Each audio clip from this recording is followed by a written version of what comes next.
படையில் இருந்து யாராவது வந்து வீரனோ யாராவது வந்து இந்த வேலைக்காரன்ட்ட பேசினாங்களா? Even though nobody spoke to him, யாருமே அவன்கிட்ட பேசல. அப்படி பேசாத இருந்த போதும் the servant is full of fear. அந்த வேலைக்காரனுக்கு பயங்கர பயம். The servant is full of fear. அந்த வேலைக்காரனுக்கு ரொம்ப பயம். He can already see the death. அவன் கண்டால சாக போறத அவன் அப்படி பார்க்கறான்.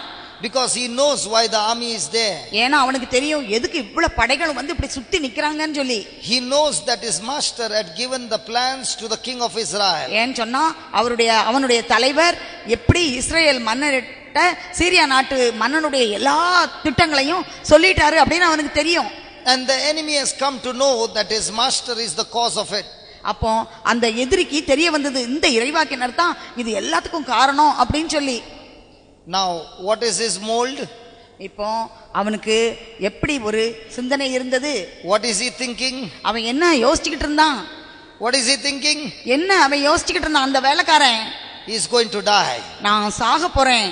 The army is going to kill him. இந்த படைகள்லாம் வந்து கொல்ல போகுது. Now because of that thinking, அப்படி அவன் நினைச்சதுனால தான் he goes and tells his master, அவனுடைய அந்த எஜமானன்ட்ட போய் இறைவாக்கினர்ட்ட போய், what shall we do? நான் இப்போ என்ன செய்வோம்? We can't do anything. நமக்கு ஒண்ணும் செய்ய முடியாதே. The army has surrounded us. இந்த எல்லா படைகளும் நம்ம சுத்தி நிக்கறாங்களே. Now listen to what the man of God says. கவனிங்க, இப்போ இறைவாக்கினர் அவனுக்கு என்ன பதில் சொன்னாருன்னு சொல்லி. The man of God says, அதற்கு அவர், fear not. அஞ்ச வேண்டாம். Fear not. அஞ்ச வேண்டாம்.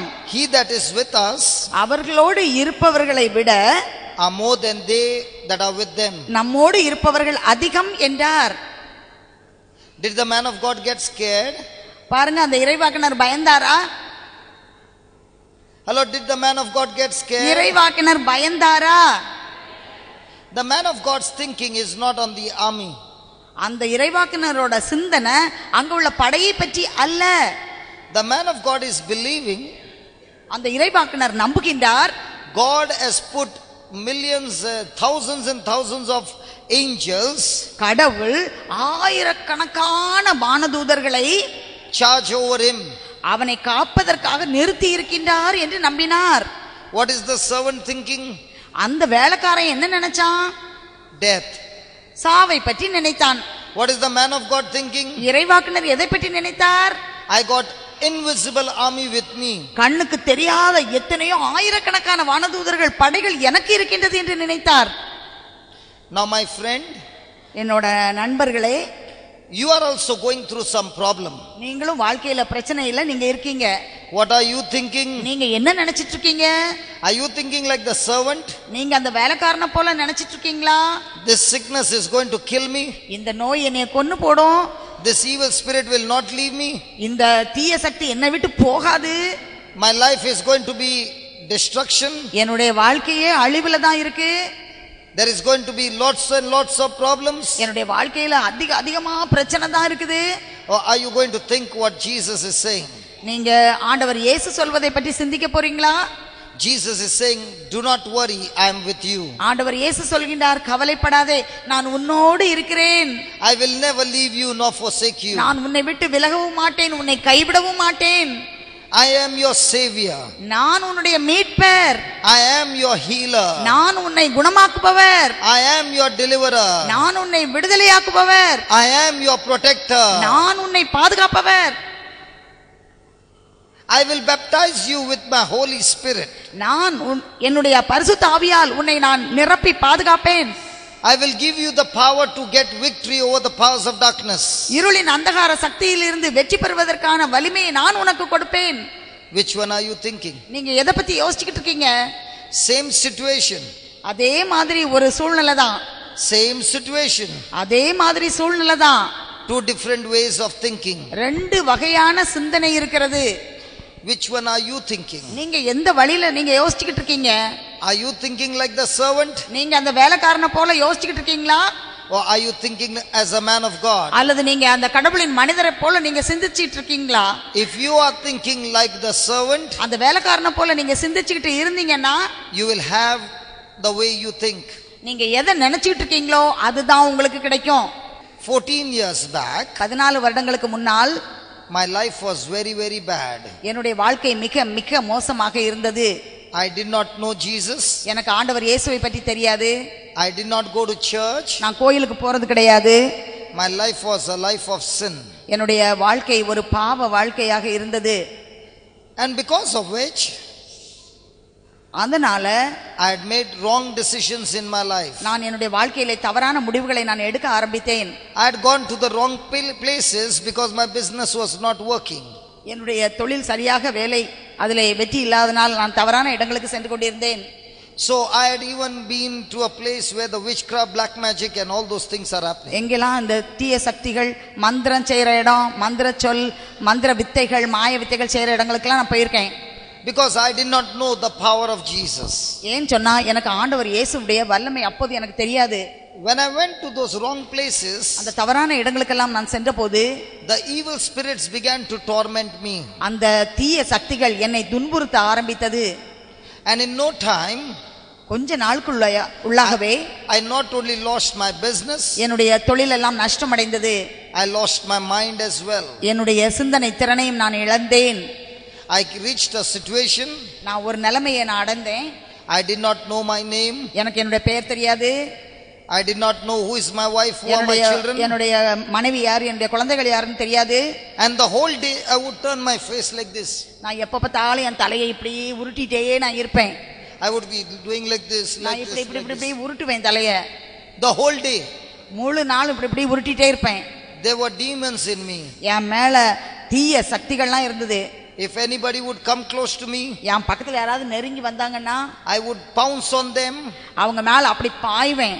and bite them அவங்கள கடிப்பேன். and lick their blood. அந்த ரத்தத்தை குடிப்பேன், நக்குவேன். That was my condition. என்னுடைய நிலைமை அப்படிதான் இருந்தது. And my wife brought me to the place like this. என்னுடைய மனைவி இப்படி ஜெபம் நடக்கக்கூடிய ஒரு இடத்துக்கு என்னைய கொண்டு போனாங்க. And the word of God was being preached. அங்க இறைவார்த்தையானது கற்றுக் கொடுக்கப்பட்டது. She knew that there was an evil spirit in me. அப்போ என் மனைவிக்கு தெரியும் என் மேல ஒரு நல்ல தீய சக்தி இருக்குன்னு. Now listen to this very carefully. நல்லா கவனிங்க. This will answer the solution to many of your problems. நிறைய பேருடைய பிரச்சனைகளுக்கு இது தீர்வு கொடுக்கும். நல்லா கவனிங்க. When the priest prayed over me, அங்கு இருந்த அருள் பணியாளர் என் மீது கரம் வைத்து ஜெபித்த போது he told my wife, என் மனைவிட்ட அவங்க இப்படி சொன்னாங்க, your husband is set free.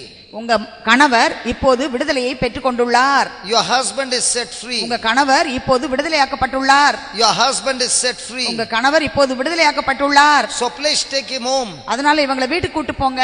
My wife brought me home. என் மனைவி என்னை வீட்டுக்கு கொண்டு வந்தாங்க. Even though the priest said, அந்த அருள் பணியாளர் தந்தை இப்படி சொன்ன பிறகும் கூட, your husband is set free, நீ உங்க கணவருக்கு விடுதலை கிடைச்சிருக்குன்னு சொன்ன பிறகு கூட I was still doing the same. நான் இப்படி தான் தலையை உருட்டிட்டே தான் இருந்தேன். இப்படி உருட்டிட்டே இருந்தேன். I was still doing the same. நான் அதே தான் திருப்பி திருப்பி செஞ்சிட்டு இருந்தேன். So my wife could see with her eyes. என் மனைவி கண்ணால அப்படி என்னைய பார்த்தாங்க. The evil spirit was still on me. அந்த தீய சக்தி என் மேல இருப்பதை அவங்க பார்த்தாங்க. But when she was taking me home, அவங்க வீட்டுக்கு என்னை கொண்டு வரும்போது she kept saying to me, அவங்க என்கிட்ட சொல்லிட்டே வந்தாங்க, thank God the evil spirit has left you. ஆண்டவருக்கு நீங்க நன்றி செலுத்துங்க. ஏன்னு சொன்னா உங்களை பிடிச்சிருந்த தீய ஆவி உங்களை விட்டு போயிருச்சு அப்படின்னு சொன்னாங்க. Thank God you are set free. ஆண்டவருக்கு நன்றி செலுத்துங்க. ஏன்னு சொன்னா உங்களுக்கு விடுதலை கிடைச்சிருக்கு அப்படின்னு சொன்னாங்க. With her eyes, அவங்க கண்டால she could see the enemy. அவங்க அந்த தீய சக்தியை தான் பார்த்தாங்க. But just because she saw the enemy, ஆனா அந்த எதிரியான அழகை அவங்க பார்த்த பிறகு கூட she did not tell me that I had the evil spirit. அவங்க என்கிட்ட சொல்லல உங்களுக்கு இன்னும் அந்த தீய சக்தி இருக்குதுன்னு சொல்லல. But she kept saying you are set free. ஆனா தொடர்ந்து அவங்க சொல்லிட்டே இருந்தாங்க, உங்களுக்கு விடுதலை கிடைச்சிட்டு, உங்களுக்கு விடுவிக்கப்பட்டிருக்கீங்க, உங்களை ஆண்டவர் விடுவித்திருக்கிறார். There is only Holy Spirit in you. உங்க மேல பரிசுத்த ஆவியானவர் தான் இருக்கிறாரு. And she said, அவங்க சொன்னாங்க, the holy man of God, ஆண்டவருடைய தூய மனிதர், he said, அவர் சொன்னாரு, Jesus has set you free. ஆண்டவர் இயேசு உங்களுக்கு விடுதலை கொடுத்திருக்கிறாருன்னு சொல்லி ஆண்டவருடைய மனிதர் சொன்னார் அப்படின்னு சொன்னாங்க. When she kept saying from evening till night, அவங்க சாயங்காலத்துல இருந்து ராத்திரி வரைக்கும் இப்படி சொல்லிட்டே இருந்தாங்க. Again and again, திரும்ப திரும்ப சொல்லிட்டு இருந்தாங்க, you are set free. நீங்க விடுதலை பெற்றிருக்கீங்க, உங்களை விடுவிக்கப்பட்டிருக்கீங்க அப்படி சொல்லிட்டே இருந்தாங்க. You are healthy. நீங்க நல்ல ஆரோக்கியமா இருக்கீங்க. You are normal. நீங்க நல்ல இயல்பா இருக்கீங்க. Jesus has healed you. ஆண்டவர் இயேசு உங்களுக்கு விடுதலை கொடுத்திருக்கிறார். Jesus has saved you. ஆண்டவர் இயேசு உங்களை மீட்டிருக்கிறாரு. Jesus has forgiven all your sins. ஆண்டவர் இயேசு உங்க எல்லா பாவத்தையும் மன்னிச்சிட்டாரு. No matter what bad you have done, நீங்க என்ன மோசமான காரியம் செஞ்சாலும் எல்லாத்தையும் மன்னிச்சாரு. Jesus has cancelled it for you. ஆண்டவர் இயேசு எல்லாத்தையும் உங்களுக்காக தள்ளுபடி செஞ்சிட்டாரு. Jesus has set you free. ஆண்டவர் இயேசு உங்களுக்கு விடுதலையை கொடுத்திருக்கிறார். And she made me repeat. அவங்க என்ன திரும்ப திரும்ப அத சொல்ல சொன்னாங்க. Keep saying, Jesus has set me free. ஆண்டவர் இயேசு என்னை விடுதலை கொடுத்திருக்கிறார், எனக்கு விடுதலை கொடுத்திருக்கிறார். Jesus has set me free. ஆண்டவர் இயேசு எனக்கு விடுதலை கொடுத்திருக்கிறார். Jesus has set me free. ஆண்டவர் இயேசு எனக்கு விடுதலை கொடுத்திருக்கிறார். Jesus has set me free. ஆண்டவர் இயேசு எனக்கு விடுதலை கொடுத்திருக்கிறார். That was the first night of my life. அதுதான் என்னுடைய வாழ்க்கையில் முதல் இரவு.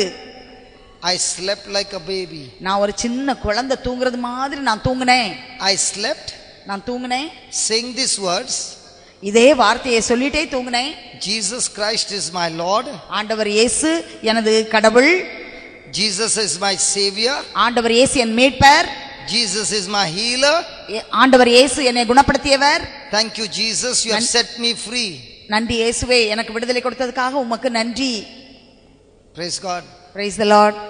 I've been going around in this place. நான் இங்க வந்து இப்படி சுத்தி இங்க நடந்துட்டு இருந்தேன். And I've been meeting so many people. நான் நிறைய பேரை நான் சந்தித்தேன். And I've been asking them some questions. நான் அவங்ககிட்ட எல்லாம் கொஞ்சம் கேள்விகள் கேட்டேன். Each one is waiting for God to deliver them. ஒவ்வொருத்தரும் ஆண்டவர் எனக்கு எப்ப விடுதலை கொடுப்பாருன்னு காத்துட்டு இருக்காங்க. But each one is opening their mouth. ஆனா ஒவ்வொருத்தரும் வாயை திறந்து and saying that their loved one is possessed. அவங்க சொன்னாங்க, எனக்கு ரொம்ப நான் நேசிக்கிறவங்களுக்கு தீயாவி பிடிச்சிருக்கு. Somebody has put a spell on them. யாரோ ஒருத்தங்க மந்திரம் இவங்களுக்கு மேல போட்டுட்டாங்க. Somebody has put a charm on them. யாரோ ஒருத்தங்க இவங்க மேல செய்வனெல்லாம் செஞ்சிட்டாங்க. Somebody has done a cult of witchcraft on them. யாரோ ஒருத்தங்க இவங்க மந்திரம் மாயம் இப்படி செஞ்சிட்டாங்க. They are speaking like the servant. அவங்க இந்த வேலைக்காரன் பேசின மாதிரி தான் பேசிட்டு இருக்காங்க. The servant spoke what he saw. அந்த வேலைக்காரன் அவன் கண்ணால எதை பார்த்தானோ அதை பேசினான். The man of God spoke what God had promised. கடவுளுடைய மனிதர் எதை பேசினார் சொன்னா, கடவுள் எதை வாக்களித்திருந்தாரோ அதை பேசினார். My wife refused to speak like a servant. என்னுடைய மனைவி இந்த வேலைக்காரன் போல பேசிட்டு இருந்தாங்கன்னா, oh yeah, I was still doing this. நான் இப்படி தலையிலே ஆட்டிட்டு தான் இருந்தேன். She could see it. அத பார்த்தாங்க கண்ணால. But she refused to speak it. ஆனா அத பத்தி அவங்க பேச மறுத்தாங்க. She spoke what the man of God said. அவங்களுக்கு கடவுளின் மனிதர் எதை சொன்னாரோ அதைத்தான் அவங்க பேசினாங்க. And she made me repeat what the man of God said. அந்த கடவுளின் மனிதர் எதை சொல்லி கொடுத்தாரோ அதை என்னை திரும்ப திரும்ப சொல்ல வைத்தார்கள். And as I kept on repeating, நான் திரும்ப திரும்ப அதை சொல்லிட்டே இருந்தபோது, again and again திரும்ப and again, திரும்ப திரும்ப நான் சொன்னபோது, that night I had a good sleep. அந்த ராத்திரி நான் நல்லா தூங்கினேன். Praise God. Praise the Lord. The next morning I got up. அடுத்த நாள் காலையில் நான் எழும்பினேன். And the first thing she said, முதல்ல அவங்க சொன்னாங்க, oh you look better. நீங்க நல்லா இருக்கீங்களே. oh you look so strong. நீங்க இப்ப நல்லா பலமா இருக்கீங்களே. oh you look totally free. நீங்க நல்லா முழுமையா விடுதலை பெற்றிருக்கீங்களே. But the next morning, அடுத்த நாள் காலையில I was still doing this. நான் இப்படி தலையை திரும்ப அப்படி ஆட்டிட்டே தான் இருந்தேன். But she did not say. ஆனா அவங்க சொல்லல. what she saw. அவங்க கண்ணால கண்டத பேசல. what she felt. அவங்க எதை உணர்ந்தாங்களோ அத பேசல. she said what the man of God said. கடவுளின் மனிதர் எதை சொன்னாரோ அதைத்தான் சொன்னாங்க. she said what the word of God said. இறைவார்த்தை என்ன சொன்னதோ அதைத்தான் சொன்னாங்க. and now my journey began. என்னுடைய பயணம் ஆரம்பமானது. she put a cassette. அவங்க ஒரு கேசட் பாட்டு அதை எடுத்து போட்டாங்க. of praise and worship songs. அதுல வந்து இறை புகழ் வழிபாடு அதுல உள்ள பாட்டை எடுத்து போட்டாங்க. and I would listen to that praise and worship song. நான் அந்த இறை வழிபாட்டுக்குள்ள பாட்டை நான் கேட்டுட்டே இருப்பேன். from morning to evening. காலையில இருந்து ராத்திரி வரைக்கும் நான் கேட்டுட்டே இருப்பேன். from morning to evening. காலையில இருந்து சாயங்காலம் வரைக்கும் அதை நான் கேட்டுட்டே இருப்பேன். the same song. அதே பாட்டை திரும்ப திரும்ப. the same song. அதே பாட்டு. the same song. அதே பாட்டு. I heard it again and again. திரும்ப திரும்ப திரும்ப அந்த பாட்டை நான் கேட்டுட்டே இருந்தேன். I did not like it. எனக்கு பிடிக்கல. I would get angry. எனக்கு கோபம் வந்தது. I wanted my wife to put it off. என் மனைவிட்ட அதை ஆஃப் பண்ணணும் அப்படின்னு இருந்தது. but my wife kept on playing. ஆனா என் மனைவி தொடர்ந்து அதை போட்டுட்டே இருந்தாங்க. by evening, சாயங்காலம் ஆனதும், even though I did not want to hear it, எனக்கு இந்த பாட்டை கேட்க வேண்டாம்னு என் மனசுக்குள்ள இருந்தாலும், the same song being played hundreds of times, நூத்துக்கணக்கான தடவை அந்த பாட்டு ஓடிட்டே இருந்தது. even though I did not want to sing it, எனக்கு அதை பாட வேண்டாம், அது இப்படி விருப்பம் இல்லைனாலும் the tune got memorized. அதுல உள்ள அப்படியே அந்த டியூன் வந்து எனக்கு அப்படியே என் தலைக்குள்ள போய் அது பதிஞ்சிச்சு. The words got memorized. அதே அந்த வார்த்தைகள் எல்லாம் என் எண்ணத்துல போய் பதிஞ்சுது. Now I was already singing that song. நான் என் வாயானது அந்த பாட்டை பாட ஆரம்பித்து விட்டது. I was no longer speaking what the evil spirit was talking to me. அந்த தீய சக்தி எதை எனக்கு கற்றுக் கொடுத்து பேச வைத்ததோ அதை நான் பேசவில்லை. But I was singing what the song was singing. இந்த பாட்டுல என்ன வரிகள் எல்லாம் பாடப்பட்டதோ அதை நான் பாட ஆரம்பித்தேன். Praise the Lord. Praise the Lord. From the next day, அடுத்த நாள்ல இருந்து there was no more attacks. எந்த விதமான தாக்குதலும் தீயவனின் தாக்குதல் என் மேல் இல்லை. When I would get an attack, எனக்கு அப்படி ஒரு தாக்குதல் வரும்போது, please listen to this, please. நல்லா கவனிங்க. When I would get into an attack, எனக்கு அப்படி ஒரு தாக்குதல் வரும்போது, I would take the knife from the kitchen, நான் கிச்சன்ல இருந்து கத்தி எடுப்பேன். and I wanted to kill my wife. N wife என்னோட மனைவியை போய் கொல்றதுக்கு போவேன். And my wife would say the rosary. அப்போ என் மனைவி வந்து ஜெபமாலை சொல்லுவாங்க. She would say the I believe. அவங்க சொல்லுவாங்க விசுவாச பிரமாணத்தை சொல்லுவாங்க. She would say the Our Father. அவங்க பரலோக மந்திரத்தை சொல்லுவாங்க.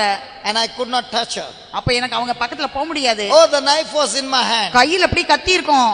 But she had faith of God in her hand. ஆனா அவங்க கையில ஆண்டவருடைய நம்பிக்கை இருந்தது. And because she had faith of God in her hand, ஆண்டவருடைய நம்பிக்கை அவங்க கையில இருந்ததனால faith stopped the knife from அந்த entering her body. நம்பிக்கை என் கையில இருந்த கத்தியை தடுத்து நிறுத்தியது. Praise the Lord. Praise the Lord. The second day went by. ரெண்டு நாள் கடந்தது. I did not pick up the knife. I did not pick up the knife. நான் அதுக்கு பிறகு கத்தியை போய் எடுக்கவே இல்ல. Second night also I was shaking my head. ரெண்டாவது நாள் ராத்திரி கூட நான் தலையை இப்படி தான் ஆட்டிட்டு இருந்தேன். The whole night the same cassette would play on. அந்த ராத்திரி முழுவதுமாக அதே பாடலை அப்படியே பாட விட்டிருந்தார்கள் என் மனைவி. Even when I was sleeping, the cassette was being played on. நான் தூங்கிட்டு இருக்கும்போது கூட அந்த பாட்டு போயிட்டே இருந்தது, பாடிட்டே இருந்தது. The third morning, மூணாவது நாள் காலையில when I got up, நான் எழுந்திருச்ச போது my wife told me, என் மனைவி சொன்னாங்க, hey, you're shaking your head, has stopped. இங்க பாருங்க, நீங்க இப்படி உருட்டுறதெல்லாம் நின்னு போச்சுன்னு சொன்னாங்க. I was delivered in my sleep. என்னுடைய தூக்கத்திலேயே ஆண்டவர் என்னை விடுவித்தார். When I went to sleep, I slept with the word of God. நான் தூங்கும்போது ஆண்டவருடைய வார்த்தையோடு நான் தூங்கினேன். When I went to sleep, I went with the word that my wife spoke to me. நான் படுத்த போது தூங்குவதற்கு என் மனைவி எந்த வார்த்தையெல்லாம் என்கிட்ட பேசினாங்களோ அந்த வார்த்தையெல்லாம் என் எண்ணத்தில் வந்து நான் அதோடு தூங்கினேன். Even though I was sleeping, நான் தூங்கிட்டு இருந்தாலும் my mind did not go to sleep. என்னுடைய எண்ணங்கள் தூங்கவில்லை. My mind kept on speaking God's word. என்னுடைய சிந்தனையிலே ஆண்டவருடைய வார்த்தையானது அப்படியே பேசிக்கொண்டே இருந்தது. And that word of God destroyed the power